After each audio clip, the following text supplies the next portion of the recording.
প্রিয় দর্শক, শুভ সকাল। আপনাদের প্রত্যেককে স্বাগত জানাচ্ছি বাংলা বিষয়ের নিয়মিত অনুষ্ঠান সংবাদ পর্যালোচনা অনুষ্ঠান ফ্রন্ট পেজে। আপনাদের সঙ্গে আছি আমি জাহাঙ্গীর আকন্দ। আমার সঙ্গে আলোচনার জন্য স্টুডিওতে উপস্থিত আছেন MA আজিজ, প্রধান সম্পাদক ফিনান্সিয়াল পোস্ট। আজিজ ভাই, আপনাকে স্বাগত জানাচ্ছি। দর্শক, আজ আমরা আলোচনা যাবার আগে আজকের দৈনিকের প্রধান শিরোনামগুলো একটু দেখে নিতে চাই। আমার হাতে আছে দৈনিক প্রথম আলোর প্রধান শিরোনাম, বেনজিরের অপরাধ নজিরবিহীন। বেনজিরের মতো অভিযোগ আর কোনো পুলিশ প্রধানের বিরুদ্ধে ওঠেনি। দুদকের অনুসন্ধানের মুখে দেশ ছাড়েন তিনি। দুবাইয়ে তিনি গ্রেফতার হয়েছেন। আজকের সবগুলোর দৈনিকই আজ এটার প্রধান শিরোনাম। তারপরে আমার হাতে আছে দৈনিক আমার দেশের প্রধান শিরোনাম, কুখ্যাত বেনজির দুবাইতে গ্রেফতার, আমিরাত থেকে যেভাবে দেশে আনা হবে।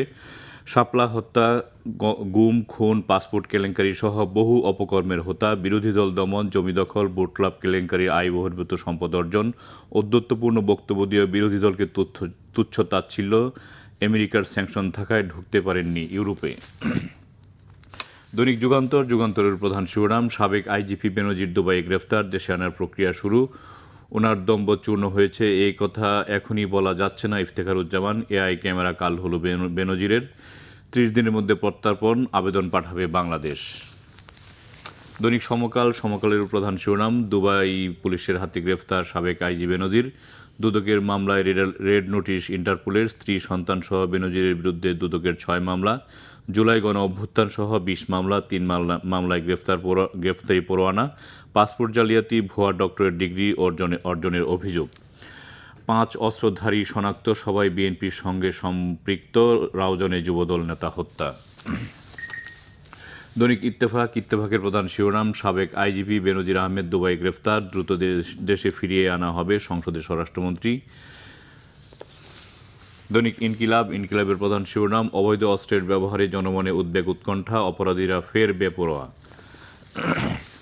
দৈনিক নয়াদিগন্তের প্রধান শিরোনাম, দেশ জুড়ে অপরাধের বিস্তার, আতঙ্কে জনজীবন, বিপন্ন নিরাপত্তা। ভারতের পুশিন মুসলিম কমানোর কৌশল, লক্ষ্য আসাম ও পশ্চিমবঙ্গে বিজেপির জয় টেকসই করা। আজকের পত্রিকার প্রধান শিরোনাম, বেনজির গ্রেফতার দুবাইয়ে, ট্রানজিট থাকাকালে আটক করে UAE পুলিশ। আটকের বিষয়টি 12 জুন বাংলাদেশকে জানানো হয়। দ্রুত দেশে ফেরানোর প্রক্রিয়া শুরু হয়েছে। স্বরাষ্ট্রমন্ত্রী 2024 সালের মে মাসে দেশ ছাড়েন বেনজির। জাতীয় সংসদ অধিবেশন, শিবির নেতা ও নারীর পোশাক নিয়ে হইচই, পুশিন নিয়ে আলোচনা হলো না। দেশসুমন্তের প্রধান শিরোনাম, বঙ্গবাজারে কিস্তির সঙ্গে 7 গুণ বাড়তি চাঁদা, ক্ষতিগ্রস্ত ব্যবসায়ীদের পুনর্বাসন প্রক্রিয়ায় তৃতীয় কিস্তির টাকার সঙ্গে 10,000 টাকা চাঁদা দিতে বাধ্য হচ্ছেন সংশ্লিষ্টরা। দুবাইয়ে ধরা বেনজির, আজমান শহর থেকে গ্রেফতার করেছে ইন্টারপোল, রাখা হয়েছে দুবাই পুলিশ সদর দপ্তরে। দ্রুত দেশে ফিরিয়ে আনা হবে স্বরাষ্ট্রমন্ত্রী সংসদে। দৈনিক কালবেলার প্রধান শিরোনাম, র্যাবের নাম পাল্টে হচ্ছে SRB, অবশেষে দুবাইয়ে ধরা বেনজির। দৈনিক কালের কণ্ঠের প্রধান শিরোনাম, কালের কণ্ঠে জ্বলেছিল বেনজিরের ঘরে আলাদিনের চেরাগ, সে আগুনে পুড়ল সাম্রাজ্য। দুবাইয়ে বেনজির গ্রেফতার।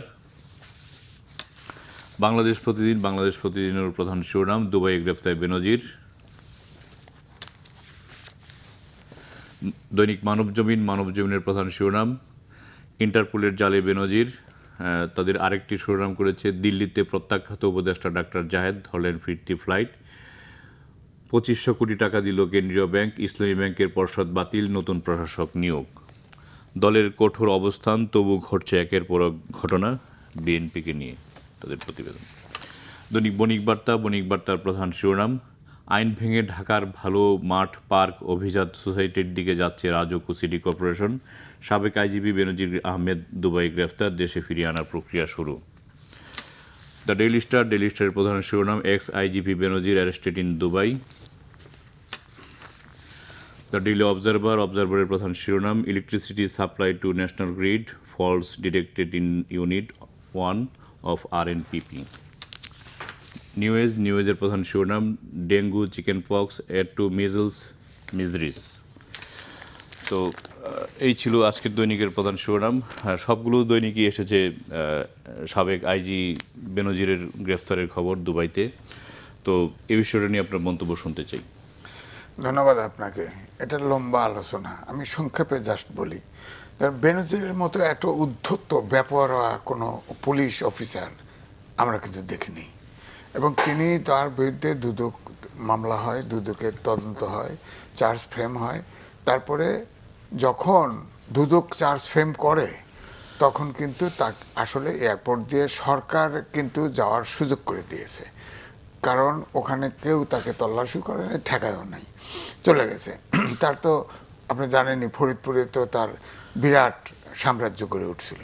সেখানে বিএনপি, আমার ধারণা হচ্ছে যে ওইখানে হিন্দুদের জমি জবরদখল করছে সে, এইটা কাল হয়ে গেছে, এটা প্রধানমন্ত্রী কান পর্যন্ত গেছে, যার ফলে কিন্তু তার হয়তো এক্সটেনশন হয় না, দুদক তখন তাকে ধরে ফেলে। দুদক যখন তার বিরুদ্ধে চার্জ ফ্রেম করে, এটা পুলিশকে দেয়, পুলিশকে দিলে পুলিশ এটা ইন্টারপোল রেড অ্যালার্ট জারি করে। এখন দুবাই থেকে সে গ্রেপ্তার হয়, দুবাই পুলিশই গ্রেপ্তার করেছে।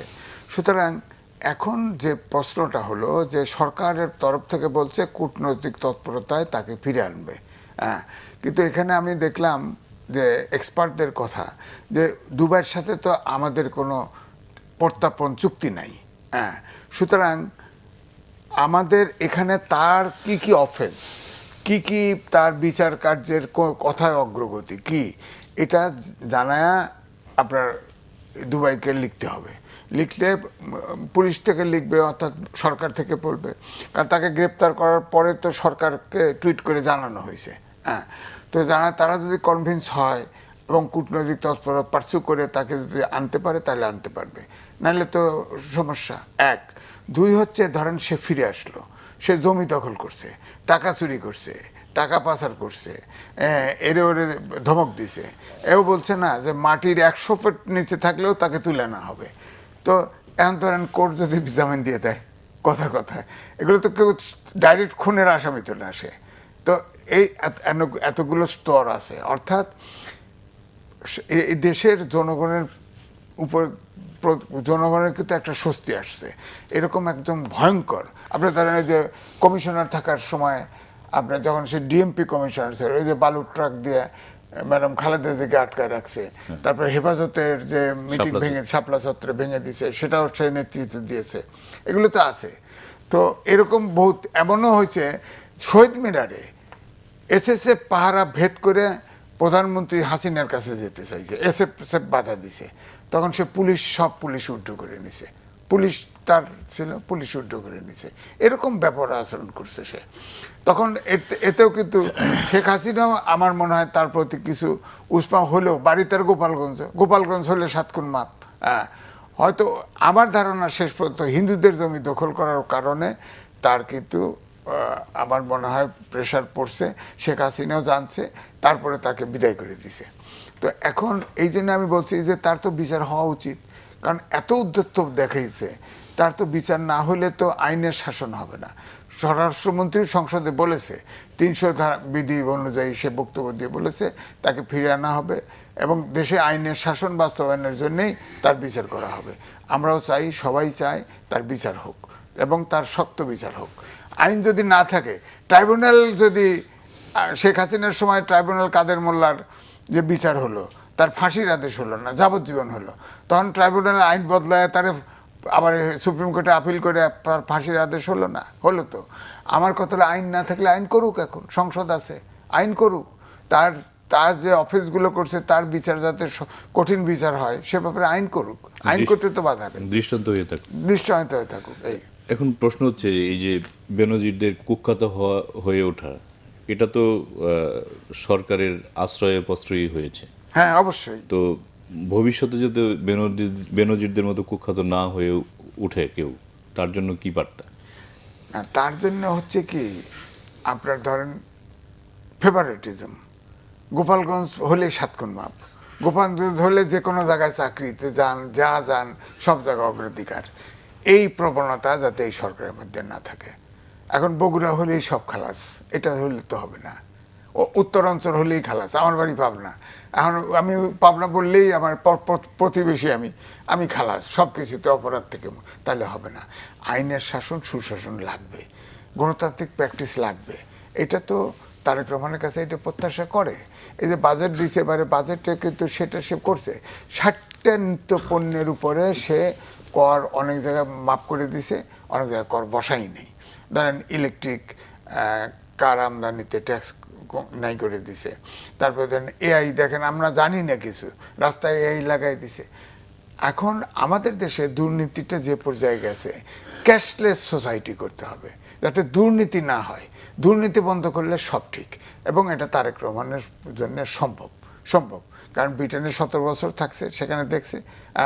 আমি তো ফ্যামিলি নিয়ে 10 মাস ছিলাম, দেখছি তো সব অটোমেটিক, কোনো মানুষের কোনো কাজ নেই, সব যন্ত্র করতেছে।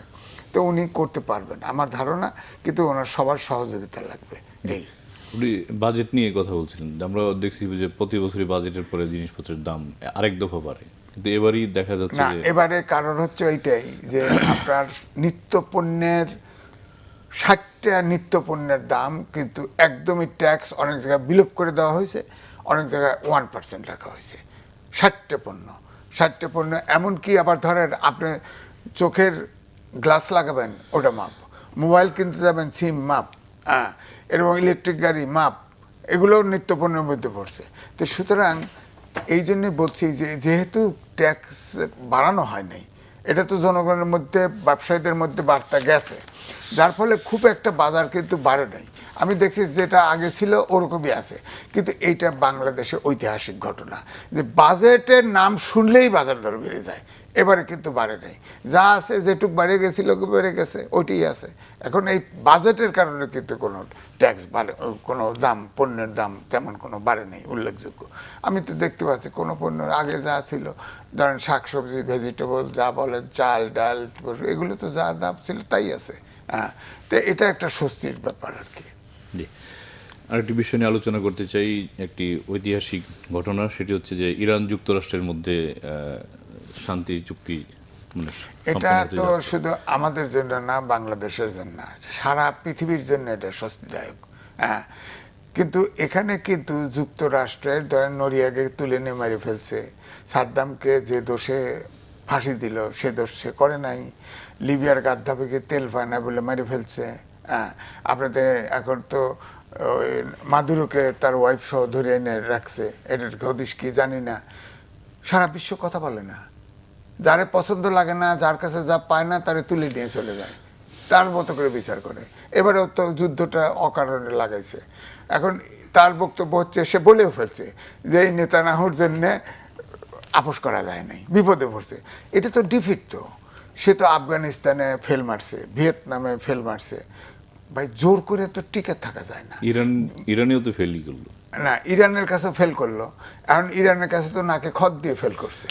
এখন তো সে চুক্তি করে না, পাগলের মতো নানান কিছু এই করবো না, তুই করবো, মাঝে মাঝে ধমক দিয়েছে না। আসলে সে হতাশ হয়ে গেছে, কারণ তার এমনি $29 ট্রিলিয়ন লোন আছে। এই যুদ্ধে সে আরও লোন হয়েছে, কারণ জানেন ইরানের কতগুলো, তার ইউরেনিয়াম থাকবে, তার অ্যাটমিক বোমা থাকবে, এগুলো ধরে না। এবং তার যে এই যুদ্ধে ক্ষতি হয়েছে, তার যে আটকায় রাখছে, $24 বিলিয়ন তাকে ক্ষতিপূরণ দিতে হবে। এবং এখন থেকে যে অন্যান্য যে ইসরায়েলি বাহিনী যা যুদ্ধ করছে, এগুলোও আওতার মধ্যে আসবে। অর্থাৎ 60 দিনের মধ্যে ফাইনাল চুক্তি হবে। এই 60 দিনের ভিতরে আমার চুক্তি ট্রাম্প করতে বাধ্য, তবে এটা দরকার ছিল। আরও মর্মান্তিক পরাজয় যুক্তরাষ্ট্রের দরকার ছিল।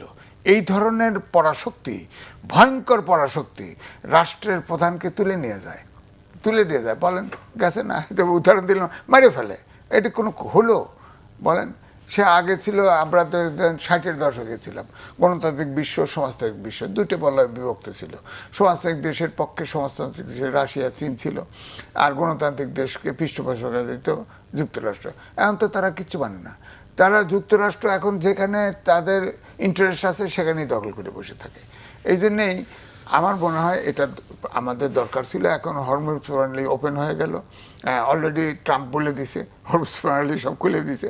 এখন তেলের দামও স্বস্তি চলে আসবে, এবং জ্বালানি হচ্ছে জীবন জীবিকার লাইফলাইন। জ্বালানির দাম বাড়বে, সব কিছুর দাম বেড়ে যাবে, সব। তো এখন জ্বালানি সংকট চলে গেল। আমি বলবো যে এই চুক্তি হবে, ট্রাম্প নিজেও বলেছে চুক্তি হবে, এবং দেশে পৃথিবীতে স্বস্তি ফিরে আসবে। এবং আমাদের যে নর্মালি যে ঊর্ধ্বগতি, এখন ওই ইউনিসের কথা বলতে হয় 3-0 থিওরি, জিরো প্রভার্টি, এটা হবে না।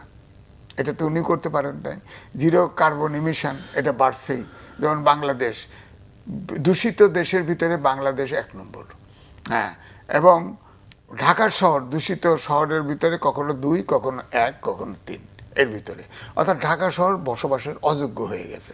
এখন আমরা তো এটা চেঞ্জও করে, যেমন পাকিস্তান আগে ইসলামাবাদ বানাইছে চেঞ্জ করে, আপনার মালয়েশিয়া পুত্রজায়া বানাইছে, হ্যাঁ, অ্যাডমিনিস্ট্রেটিভ শহর, কিন্তু আমাদের তো কোনো জায়গা নাই। মানুষ 54,000 বর্গ মাইলে, মানুষ এখন 18 কোটি বলে, বোধহয় 19 কোটি 20 কোটি হয়ে গেছে, জায়গা তো নাই, কোথায় নেবেন? পূর্বাচলটা অ্যাডমিনিস্ট্রেটিভ শহর হওয়ার কথা ছিল, সেটা তো বেশি কিনে খাইছে, রাজুক বেশি কিনে খাইছে। এখন শহরে ধরেন সব হাই রেজ বিল্ডিং, এই যে ব্রিটেন শহরে গেছি আমি, ধরেন পুরানো শহর, কত বছরের পর, সেখানে তো দোতলার উপরে বিল্ডিং নাই, শুধু পার্লামেন্ট ভবন সহ 2-4টা ভবন হাই রেজ আছে, আর সব দোতলা ভবন। তো আমাদের এখানে দেখেন এই গুলশান, বনানী, বাড়িধারা, ধানমন্ডি চলা যায় না, কারণ সব জায়গায় দেখেন হাই রেজ 10 তলা 12 তলা পারমিশন দিছে। এটা তো রাজনৈতিক সরকারের লোকই দিছে, হাউজিং থেকে দেওয়া হয়েছে, কিন্তু কখনো কল্পনা করে নাই যে আমার এখান দিয়ে গাড়ি পাস করবে কিনা, 10 তলা বিল্ডিংয়ে কতগুলো গাড়ি থাকবে, এই গাড়িগুলো রাস্তায় নামবে, রাস্তায় ধারণ ক্ষমতার অধিক গাড়ি থাকলে তো রাস্তা চলবে না। আমাদের গাড়ির গতি হলো 5 কিলোমিটার পার ঘন্টা, হ্যাঁ, কেমনে হবে? আমি তো ছোটবেলা গাজীপুর গেছি আমার বোনের বাসায়, বিশ্বাস করেন 1 ঘন্টায় চলে গেছি, গুলিস্তান থেকে 1 ঘন্টায় চলে গেছি, এখন লাগে 3 ঘন্টা। বলেন তাহলে এই যে কর্মঘণ্টা নষ্ট হচ্ছে। সুতরাং আমার ধারণা যে ধরেন এই যে এআই চালু করছে, আরও অটো সিস্টেম, আমি যেটা বলছি যে আলটিমেটলি ক্যাশলেস সোসাইটিতে যেতে হবে, আমার মনে হয় সময় লাগবে। যেমন অর্থমন্ত্রী বলছে দেশকে ঠিক জায়গায় আনতে 3-4 বছর সময় লাগবে তো, কারণ ইউনিট সরকারের সময় 14 বিলিয়ন ডলার লোন করে, লাখ কোটি টাকা লোন করে রেখে গেছে, লোনের কিস্তি দিতে হবে। তারপরে ধরেন সরকার ব্যয়, পরিচালন ব্যয়, এটা বাজেটের অর্ধেক, তার মানে 6,38 কোটি টাকার বাজেট, এটার পরিচালনার ব্যয় কিন্তু 3,38 কোটি, তার মানে স্টেট সরকার খরচ করতে পারবে 3 লাখ কোটি টাকা। যদি বলেন আর কি সরকার পরিচালনা মানে এই ধরেন সরকারি বেতন টেতন, সরকারের খরচ টরচ মিলে, এটা তো স্ট্যান্ডার্ড খরচ, এই খরচ তো করতেই হবে। হয়তো কিছুটা সাধন করলে সামান্য কমতে পারে, যেমন প্রধানমন্ত্রী সাধারণ ড্রেসে চলে, সাধারণভাবে চলে, হ্যাঁ, এইভাবে যদি সবাই চলে এটা তো সব সম্ভব। হ্যাঁ, তো এই জন্যে বলছি যে আপনার তো এই জন্যে বলছি যে কিছুটা সাধন তো আমাদের সবাই করতে হবে, জনগণকে করতে হবে, তো সবাই করতে হবে। ধরেন এই যে ব্যাটারি চালিত রিক্সা, এটা তো অচল করে ফেলেছে, সারা বাংলাদেশ অচল করে ফেলতেছে, হ্যাঁ, তো এটা তো একটা ইয়েতে আনতে হবে। এই ব্যাটারি রিক্সা সে কার্বন ইমিশন করে, এবং সেই সাথে এই ব্যাটারি যে চার্জ দেয়, চার্জের পয়সা 1 পয়সা সরকার ট্যাক্স পায় না, সব এটা ব্যাহত হয়ে যাচ্ছে। সুতরাং এগুলো ডিসিপ্লিনে আসতে তো সময় লাগবে। এখন ধরেন আমাদের ঘাটতি বাজেট তো অর্ধেক বাজেট ঘাটতি, এই বাজেট তো মেইনলি ব্যাংক লোন বলেন আর আপনার আমাদের ট্যাক্স থেকে আহরণ করতে হবে, ট্যাক্স তো কেউ দিতে চায় না। এই জন্যই বলছি যে সব অটোমেশনে যেতে হবে। ট্যাক্স আমার কাছে যার থাকবে অটোমেটিক অটো সিস্টেমে, ক্যাশলেস সোসাইটি অটোমেটিক কাটা হয়ে যাবে। আপনার ধরেন এখন যেটা হয়, আপনার এনবিআর যে আপনার ট্যাক্স দেওয়ার যে ফর্ম করে, এটা দুর্বোধ্য, উকিলের কাছে যাইতে হয়, তাদের কাছে যাইতে হয়, যাতে কোনো যাওয়া যায় নেই, ভাই আমার ইনকাম এত % ট্যাক্স আমি দিয়ে দেবো অনলাইনে, এরকম ওপেন করে দিক সব কিছু। এটা সম্ভব, আমার মনে হয় এটা করতে হবে। আমাদের দেশে যে অবস্থা, দুর্নীতি, এটা চেক দেওয়া যাচ্ছে না, ক্যাশলেস সোসাইটির দিকে যাইতে হবে আলটিমেটলি, এবং এটা হয়তো হবে। আমরা আলোচনা ছিলাম মধ্যপ্রাচ্যে, তো আর মধ্যপ্রাচ্য নিয়ে একটা প্রশ্ন আপনি করতেছি, সেটা হচ্ছে যে ইরান কি এই যুদ্ধের মাধ্যমে মধ্যপ্রাচ্যের সুপার পাওয়ার বলতে পারে কিনা? মধ্যপ্রাচ্যের সুপার পাওয়ার আপনি বলতে পারেন, এই কারণেই ধরেন সে তো যত জায়গায় ধরেন রাডার আমেরিকার ছিল সব তো অচল করে দিয়েছিল, আর তাদের প্রযুক্তিটা আপনার ইরানের প্রযুক্তি, একটা ড্রোনকে যদি কাবু করতে চান তাহলে 3টে ড্রোন লাগে, ইন্টারসেপ্ট করতে হয় একটা ড্রোনকে। ইরানের অনেকটা বলা যায় এমন একটা ড্রোন আবিষ্কার করছে এত কম খরচে। একটা ড্রোনের ব্রিটেনের একটা যুক্তরাষ্ট্রের একটা ড্রোনের 3 গুণ খরচ। একটা ইরানের ড্রোনকে ভূপাতিত করতে ইরানের 9টা ড্রোন খরচ করতে হয়, 9টা ড্রোন। ধর ইরান তো এই যুদ্ধে কাবু হয়ে গেছে, এই জন্যে প্রত্যেকটা যুক্তরাষ্ট্র কাবু হয়ে গেছে। ধরেন এই যে কাতারে আপনার রাডার ছিল, যে রাডার দিয়ে ইরানের ড্রোন ফোন যা অস্ত্র আছে দেখতে পায়, ওটা তো ইরান মেরে দিছে, অচল করে দিছে। যুক্তরাষ্ট্রকে ইসরায়েলকে আন্দা করে দিছে, তো আর দেখতে পায় না অন্ধকারের ভিতরে। সুতরাং ইরান তো আমি বলবো যে মধ্যপ্রাচ্যে 80টা দেশে ঘাঁটি ছিল, মধ্যপ্রাচ্যে যতগুলো ঘাঁটি ছিল আমেরিকার সবগুলোতে বম্বিং করছে, হ্যাঁ সবগুলোতে বম্বিং করছে, বম্বিং করছে। তারপর কিন্তু মধ্যপ্রাচ্য কিন্তু আপনার ইরানের বিরুদ্ধে যায় নাই। তারা বুঝছে যে তারাও কিন্তু মনে মনে চাইছে যে যুক্তরাষ্ট্র শাস্তি পাক, এবং যুক্তরাষ্ট্র শাস্তি পেয়েছে। এবং আপনার বিবেচনা, হ্যাঁ ইরানকে এখন ঘাটাতে অবশ্যই চিন্তা করতে হবে। আর ইরানের যে ভৌগোলিক, তারা তো মৃত্যুর জন্য রাজি, একটা রিজম মেরে ফেলছে। হ্যাঁ ধরেন এই যে কয়দিন পরেই তার অন্ত্যেষ্টিক্রিয়া হবে, তো মেরে ফেলছে। আর একটা রিজম আছে, এইভাবে স্তরে তো আছে, মেরে তো কুল পাইবে না। আর ইরানের ভৌগোলিক অবস্থা এমন যে আপনার সেখানে পাহাড় এবং জলভূমি ঘেরা, ওখানে আপনি যা ডাইরেক্ট কোনো ল্যান্ড ফোর্স ওখানে যেতে পারবে না, ল্যান্ড ফোর্স যেতে পারবেন, উপর থেকে বম্বিং করতে পারবেন, সব পাহাড় ঘেরা। এটা কি করবেন আপনি? সুতরাং যুক্তরাষ্ট্র তো হার মানতে বাধ্য হয়েছে। এবং এ পর্যন্ত মনে হয় কেউ তাদের সাথে যুদ্ধে পেরে ওঠেনি। না, পারবেও না, কারণ এখনো তার ইউরেনিয়াম আছে এবং সব মাটির গর্তের ভিতরে।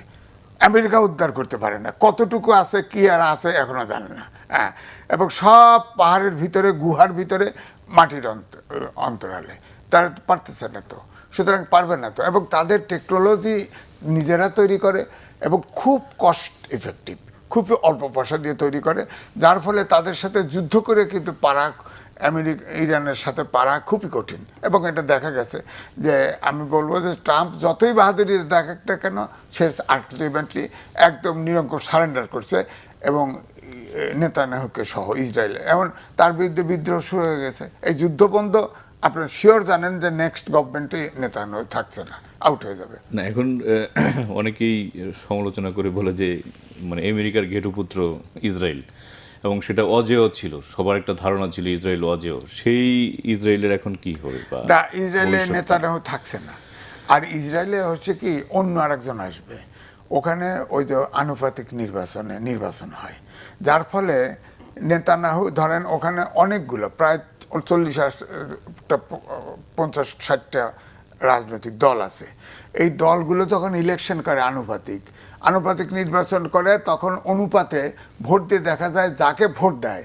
এবং অনেক আছে ওই সোকল্ড ইসলামপন্থী আছে, তারা সব যে যায় নেতানিয়াহু ওই মেজরিটি পাইতে গেলে কোয়ালিশন গভর্নমেন্ট হয়, তার ভিতরে থাকে।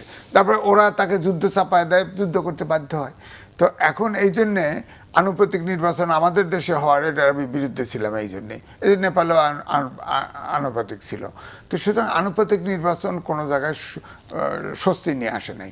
তবে এবারের যুদ্ধে ইসরায়েল যে বেপরোয়া আচরণ করছে নেতানিয়াহু, সে জানে যে যুদ্ধ চুক্তি হয়ে গেলে সে শেষ, এবং সে আপনার শিওর থাকেন যে সামনে বারে আর ইসরায়েলের দায়িত্ব আসবে। বিষয়টি কি এরকম যে ইরানের শাসন ব্যবস্থা পরিবর্তন করতে গিয়ে নিজের গদি নিয়ে এখন মানে টালমাটাল? আমার তো মনে হয় আমেরিকাতে তার বিরুদ্ধে মিছিল টিছিল বেরোয়েছে ট্রাম্পের।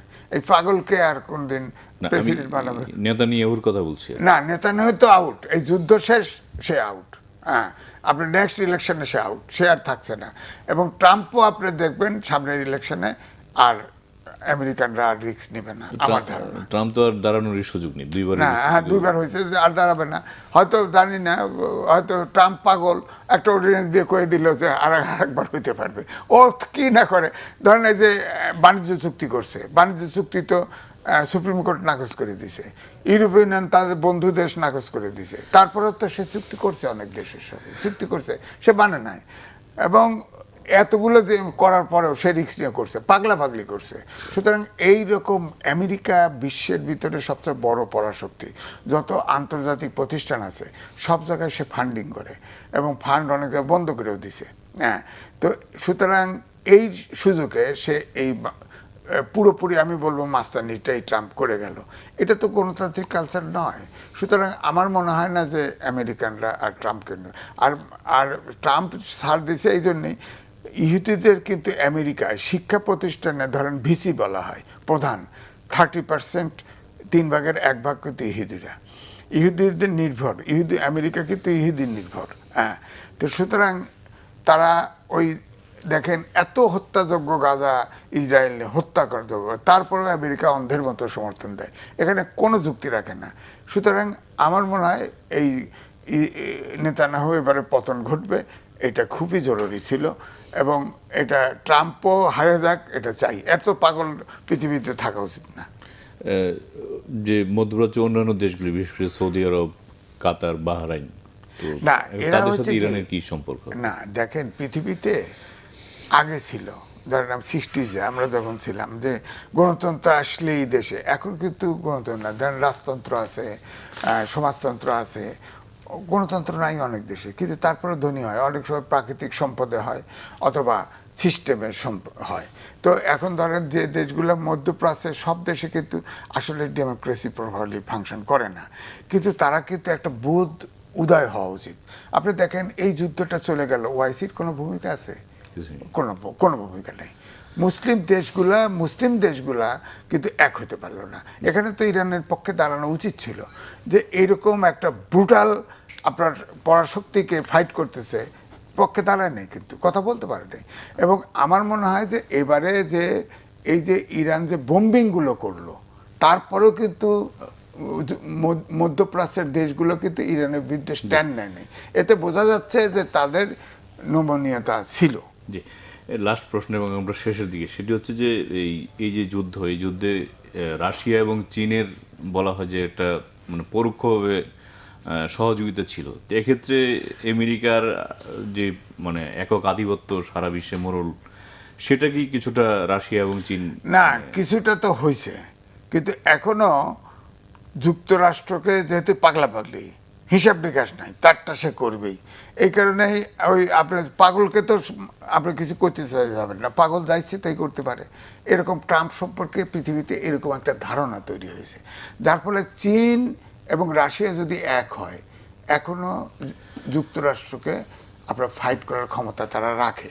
কিন্তু এবারে তারা ওই তলে তলে ইরানকে হয়তো সমর্থন করছে, সহযোগিতাও হয়তো করছে, এত ডিপলি করছে তো হয়তো আমরা জানি না। অভিযোগই করেছে, হ্যাঁ অভিযোগ করছে, হ্যাঁ করছে তো, কিন্তু এই যুদ্ধে তো কোনো আমেরিকান কোনো অস্ত্র তো পাওয়া যায় নাই, চীনের রাশিয়ার কোনো অস্ত্র পাওয়া যায় নাই, ইরানের নিজস্ব অস্ত্রই ব্যবহার করছে। হয়তো নৈতিক সমর্থন দিছে, মানসিক সমর্থন দিছে, শেষ ভরসা দিছে, এইসব করছে, কিন্তু তাদের অস্ত্র চীন কিন্তু রাশিয়ার অস্ত্র ব্যবহার করে নাই। হয়তো পরে এটা কন্টিনিউ করলে হয়তো আর করতো।